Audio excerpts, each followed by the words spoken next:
दोस्तों, मैं आचार्य वसुधा हार्दिक अभिनंदन करती हूँ आप सभी का अपने YouTube चैनल पर। दोस्तों, आज के वीडियो में हम बात करने वाले हैं मंगल के धनु राशि में गोचर के बारे में। अब जो विध्वंसकारी योग बना हुआ था मंगल और केतु का, वो समाप्त होगा।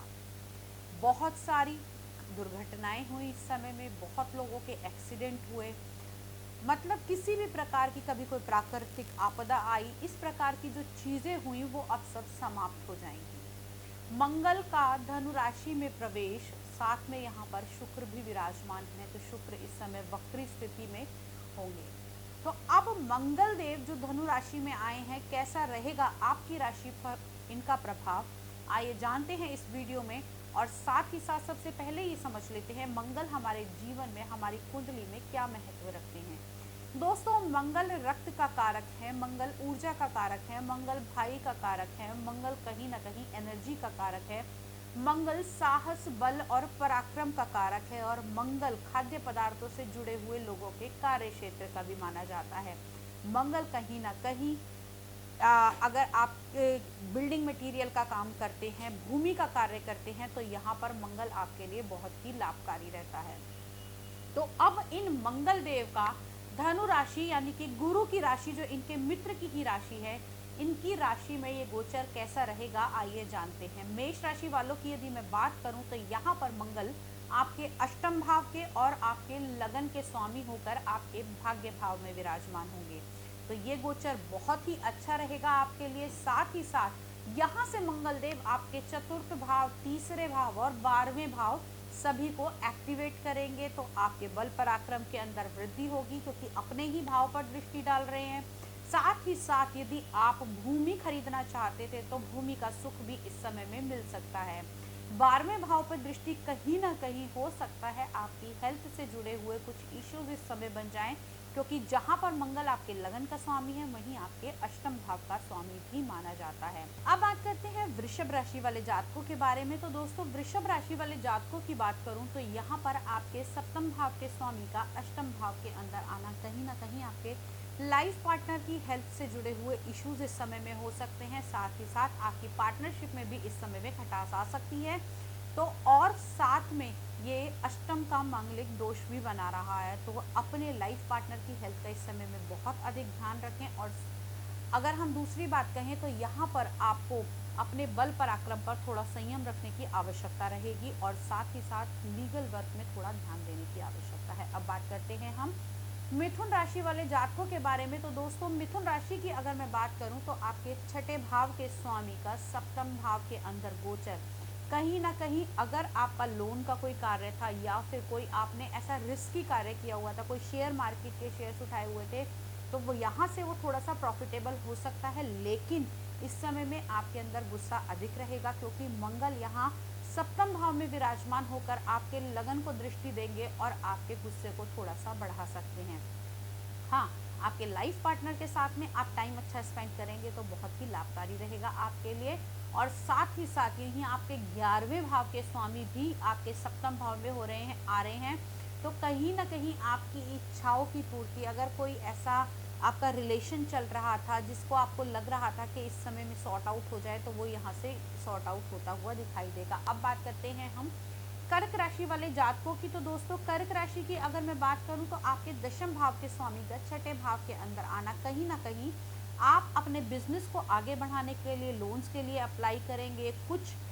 और सबसे बड़ी बात ये, आपके कॉम्पिटिटर जो आपके काम में आपको कंपटीशन देने वाले हैं, वो इस समय में यहाँ से बढ़ते हुए दिखाई देंगे। और अगर हम बात करें कि अगर आप जमीन, रोड, रेता, बदरपोर, ईंट, इनसे जुड़े हुए कार्य करते हैं तो थोड़ा संभल कर ये कार्य कीजिएगा, क्योंकि यहाँ आपके स्वामी कर्म भाव के स्वामी, और दूसरा आप मंगल का कार्य करते हैं या फिर आप स्पोर्ट्स का कार्य करते हैं, तो अपना संभल कर आपको कार्य करना होगा। अब बात करते हैं हम सिंह राशि वाले जातकों के बारे में। तो दोस्तों, सिंह राशि की अगर मैं बात करूं तो आपके नवम भाव के स्वामी पंचम भाव के अंदर विराजमान है, एक बहुत ही शुभ संकेत है। यहाँ पर आपके भाग्य से तो चीजें मिलेंगी ही मिलेंगी, धर्म कर्म के कार्यों में आप लगेंगे, और साथ ही साथ मंगल और शुक्र की जो ये युति हो रही है वो आपके पंचम भाव के अंदर हो रही है। आपको आपकी संतान का पूर्ण सहयोग मिलेगा। संतान की जॉब लगने की, संतान की, और साथ में जो स्त्रियां गर्भवती थी, हमने पिछले वीडियो में हमेशा बताया था कि जब पंचम के अंदर आपका मंगल और केतु का योग आ रहा था, उनके गर्भ को खतरा है, तो वो खतरा यहाँ से टल गया है आप लोगों के लिए। अब बात करते हैं हम कन्या राशि वाले जातकों के बारे में। तो दोस्तों, कन्या राशि की अगर मैं बात करूं तो आपके अष्टम भाव के और आपके तीसरे भाव के, यानी कि दोनों ही त्रिक भावों के स्वामी का आपके सुख भाव के अंदर विराजमान होना कहीं ना कहीं आपकी जो प्रॉब्लम्स बढ़ रही थी वो अब खत्म होती हुई दिखाई देंगी। हाँ, माता की हेल्थ को लेकर आपको ध्यान रखना होगा। अगर आपको बीपी या शुगर की प्रॉब्लम है तो बहुत अधिक ध्यान रखने की आपको इस समय में आवश्यकता है। इस चीज़ को बिल्कुल भी अवॉइड ना करें। अब बात करते हैं हम तुला राशि वाले जातकों के बारे में।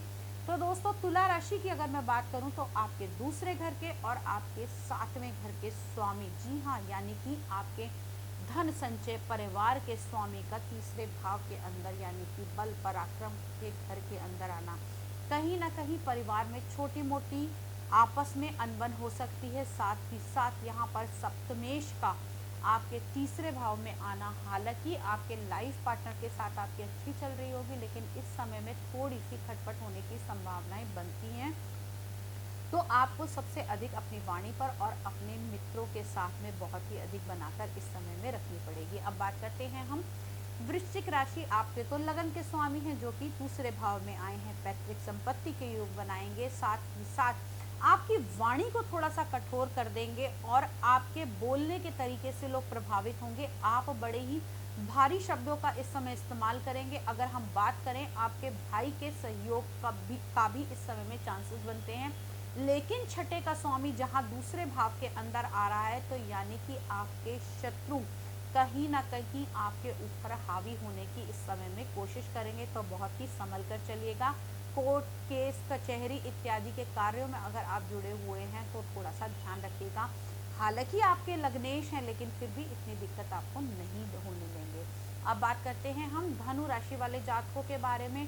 तो लगन में मंगल का ये गोचर सबसे पहले मांगलिक योग बनाएगा, गुस्सा अधिक बढ़ाएगा, काम करने की उत्तेजना रहेगी और अग्रेशन भी आपके अंदर इस समय में बहुत अधिक देखने को मिलेगा। साथ ही साथ यहाँ मंगल की दृष्टि से सीधे सीधे प्रभावित होगा आपका चौथा घर, सातवां घर और आठवां घर।